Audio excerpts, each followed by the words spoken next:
If you've got a weak stomach, you may want to look away right now because we're about to show you the lowest of the low personal attacks from the candidates and put them to our no bias no bull test. First up, Sarah Palin, who has been leading the charge as the McCain campaign accuses Obama of being friends with terrorists.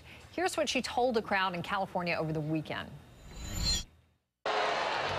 Turns out one of his earliest supporters is a man who, according to the New York Times, was a domestic terrorist and part of a group that, quote, launched a campaign of bombings that would target the Pentagon and the U.S. Capitol. Man.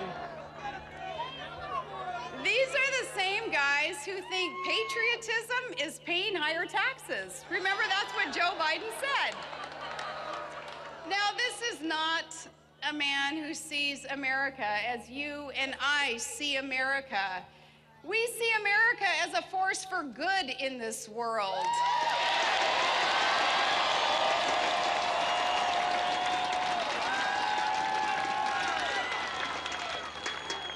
We see an America of exceptionalism. Yes, USA, USA.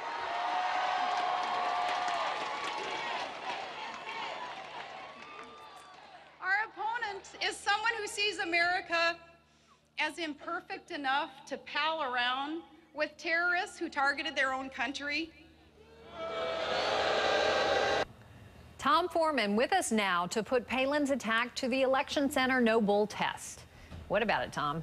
Well, Campbell, this highly charged accusation that Obama is palling around with terrorists is aimed at his association with a man who was a domestic terrorist, according to the FBI.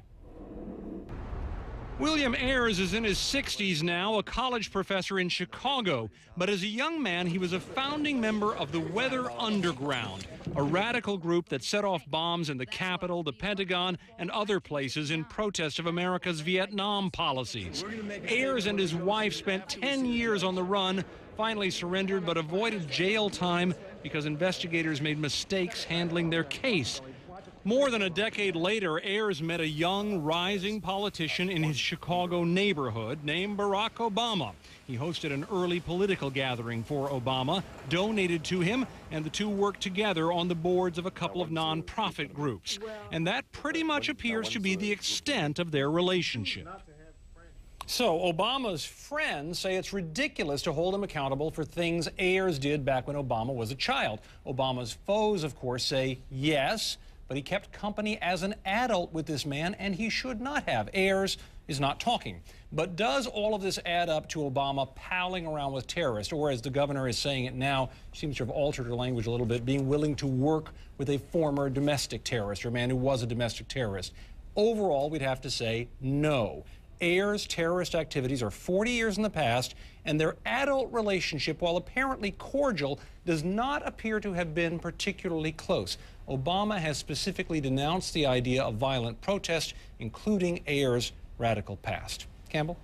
All right.